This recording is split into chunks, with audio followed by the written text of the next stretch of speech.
네, 어제 오늘 정부의 주택 공시가격 현실화 방안이 뜨거운 쟁점으로 떠오르고 있습니다. 그러니까 재산세를 매길 때 기준점으로 삼는 그 공시가격이 실제 집값보다 너무 싸게 돼 있으니까 이걸 현실에 맞게 바꿔보자나 뭐 그런 얘기인데요. 김성환 시사평론가와 함께 말씀 나눠보도록 하겠습니다.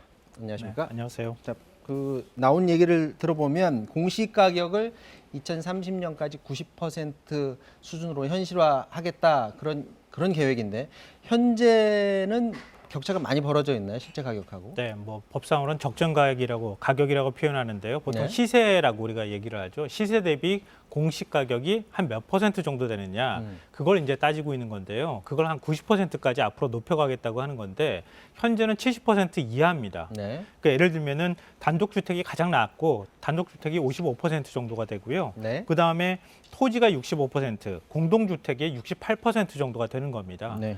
그러니까 시세가 한 10억이라고 하면은 공동주택의 경우에는 6억 8천만 원 정도 공시가격이 나온다고 생각하시면 되는데요. 근데 문제는 뭐냐면 실제 공시가격이 시장 가격하고 일치하지는 않는다는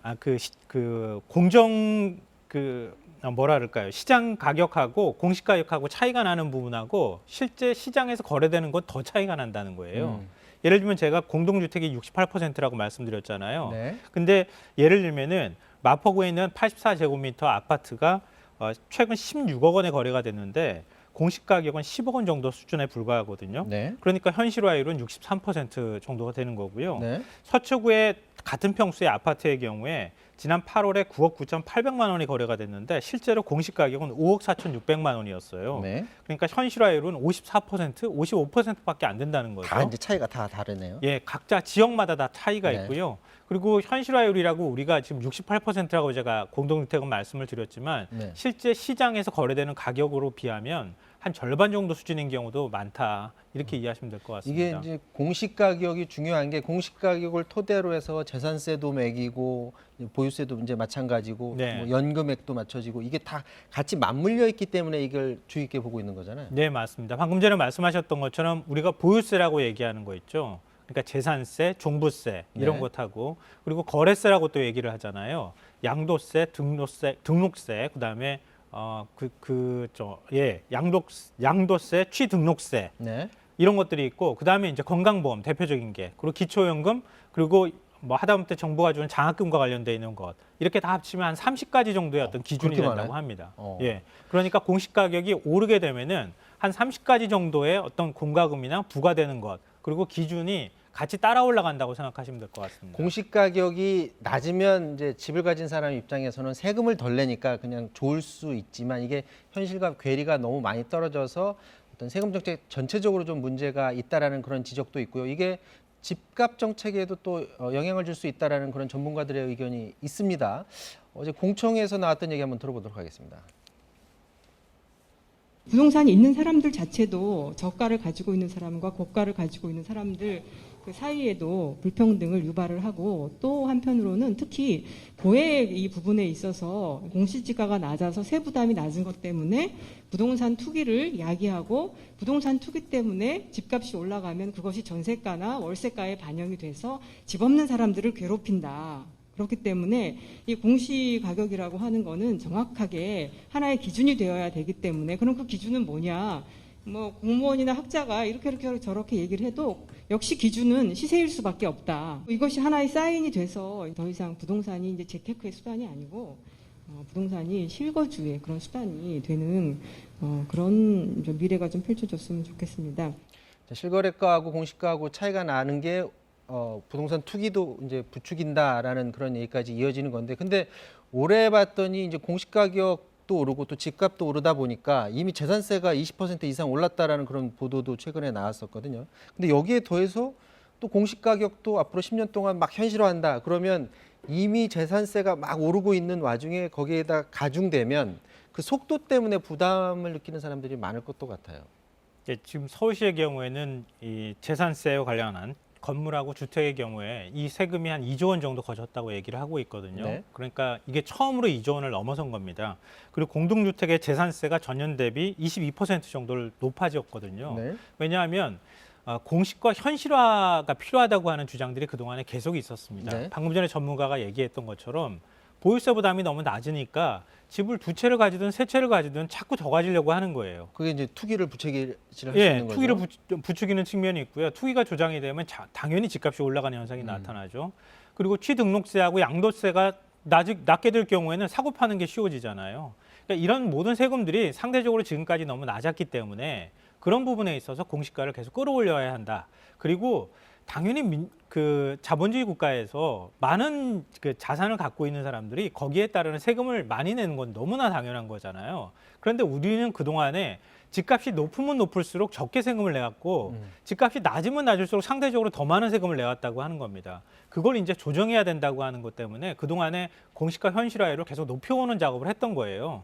그러니까 그래서 지금까지 세금이 좀 높아졌다고 하는 느낌을 받게 되시는 건데 이번에 공시가율을 90%까지 높인다 하더라도 급격하게 세금이 확 늘어나거나 그렇지는 않는다는 겁니다. 네. 그러니까 그건 일종의 오해에 해당할 수 있다는 근데 거예요. 정부도 이제 갑자기 충격을 받을 수 있으니까 이거 좀 단계별로 해서 좀 속도를 조절해 보자 이런 안을 가지고 있다고 들었거든요. 네. 그러니까 9억 원이 기준이라고 생각하시면 돼요. 공시가 예, 공시가 네. 기준으로 따졌을 때 9억 원이면은 9억 원 이하의 미만의 경우에 네. 9억 원 미만의 경우에는 매년 1%포인트씩 올라간다. 이렇게 네. 생각하시면 되고요. 9억 원에서 15억 원 사이는 3%포인트씩 높아진다. 네. 이렇게 생각하시면 돼요. 그리고 15억 원 이상은 5년 사이에 현실화율을 갑자기 더 많이 높여가겠다. 이런 목표를 잡겠다는 겁니다. 네. 그러니까 예를 들면 20억 원짜리 뭐 아파트 공시가격인 아파트에 사는 분이라고 하면 앞으로 5년 동안에 공시가율이 90%까지 간다고 생각하시면 되고요. 9억 원 미만의 경우에는 2030년까지 조금씩 높여가는 작업을 해서 90%까지 공시가 현실화율을 만들겠다. 이게 이제 정부의 목표인 겁니다. 이 퍼센트로만 계속 얘기를 하니까 시청자분들이 이렇게 확 와닿지 않을 수가 있는데, 자 구체적으로 좀 얘기를 해서 이제 집을 가지고 있는 분들이 가격대도 다 다를 겁니다. 자 아파트에 한해서 얘기를 해보면 구체적으로 재산세가 얼마나 오르는지 좀 보여줄 수 있나요? 그러니까 계산식이 굉장히 좀 복잡하긴 한데요. 최대한 단순하게 저희가 만들어서 설명을 네. 좀 해드리도록 하겠습니다. 예를 들면 실거래가가 10억 원짜리 주택이라고 가정을 하면요. 네. 그러면 6억 원 공시가 현실화율이 60%라고 가정을 하면 6억 원이 되겠죠. 네. 그리고 현재 60%라고 가정을 하면요. 그러면은 60%인 공정시장 가액을 곱합니다. 곱하고 난 다음에 과세 표준이 되는 0.4를 또 다시 곱합니다. 자 계산식 빼고, 자 네. 계산식 빼고, 자 그래서 구체적으로 나오는 액수가 그렇게 하면 우리가 이제 장기 보유 주택의 경우에는 공제까지 다 해주잖아요. 네. 그렇게 해서 나온 게 81만 원입니다. 81만 원. 예. 네. 그리고 공시가율이 70%의 경우에는 105만 원이 나옵니다.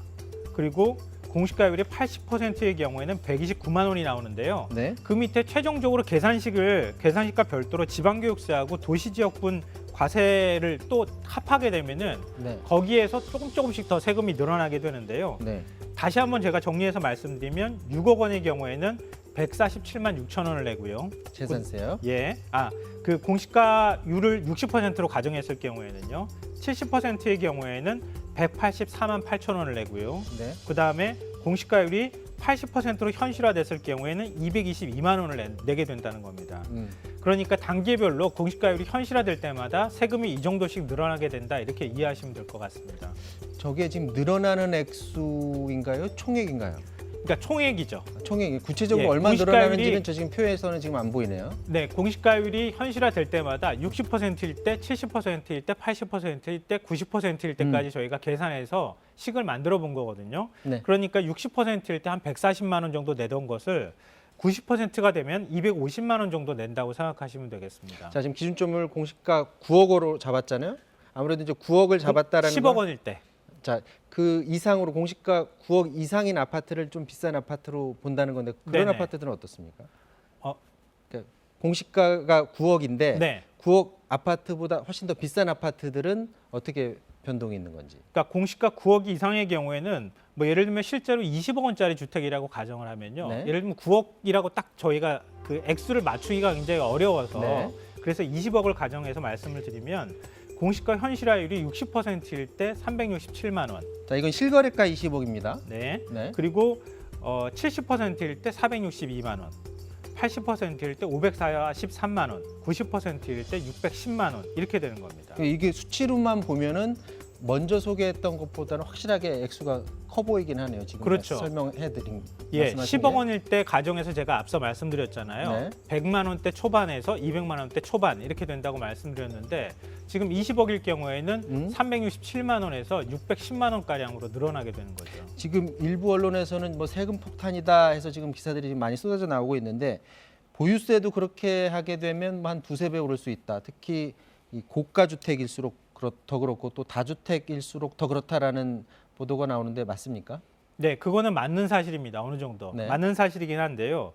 이 두 가지를 말씀드려야 될 것 같은데 우리가 항상 이제 보유세라든가 아니면은 종부세 얘기를 할 때 강남 3구하고 마용성이라고 부르는 서울에서 아파트 값이나 이런 것이 가장 비싼 곳을 자꾸 비교해서 얘기를 하잖아요. 몇십억짜리 아파트들. 네. 근데 지역으로 가게 되거나 수도권에서 조금만 더 벗어나게 되거나 아니면 서울에서도 지금 제가 말씀드렸던 지역 외로 가게 되면 네. 10억 이상짜리를 보기가 굉장히 어렵습니다.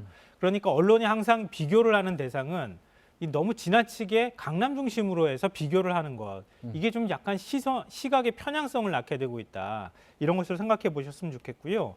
우리가 재산세하고 종부세를 같이 납부를 하잖아요. 근데 종부세 납부 기준을 보면 최소한 공시가 9억 원 이상이어야 합니다. 그러니까 시세가 12억 이상 정도는 돼야 종부세를 납부하는데 종부세 납부하는 대상도 실제로는 그렇게 많지 않은 상황이고요. 현재 기준으로 말씀드렸을 때 전국의 모든 가구 중에 3%포인트 정도밖에 안 되는 상황이고요. 그리고 9억 원 이상은 1가구 1주택의 경우에는 세부담도 상당히 경감되는 그런 게 있고요. 그다음에 6억 원 이상의 경우에는 다주택자의 경우에만 종부세를 납부하거든요.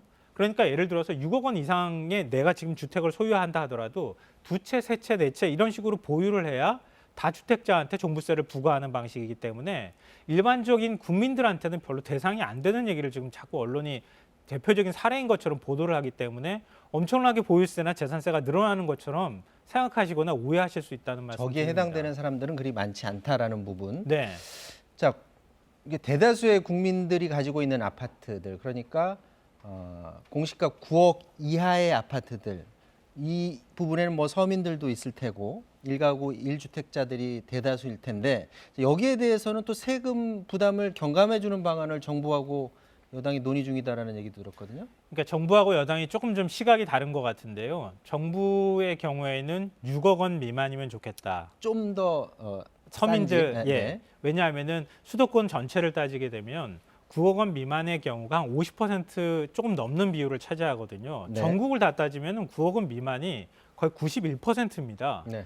근데 그러면은 9억 원을 기준으로 따졌을 때 대상들이 늘어나지 않겠습니까?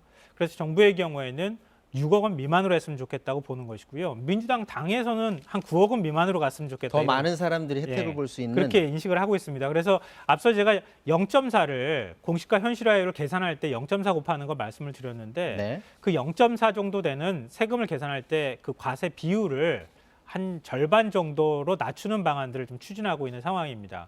그러니까 장기 보유하고 9억 원이나 6억 원 미만의 경우에는 지금보다 내는 세금이 공시가 현실화가 이루어진다 하더라도 크게 늘어나지 않는 방향으로 만들겠다. 이게 정부의 생각인 겁니다. 뭐 이게 그 재산세에만 영향을 주는 건 아니고 앞서도 설명하셨듯이 건강보험료 이런 데도 영향을 준다고 하는데 이건 시간 관계상 여기서 마무리를 해야 될 것 같습니다. 지금까지 공시가격 현실화에 따라서 세금이 어떻게 변하는지 살펴봤습니다.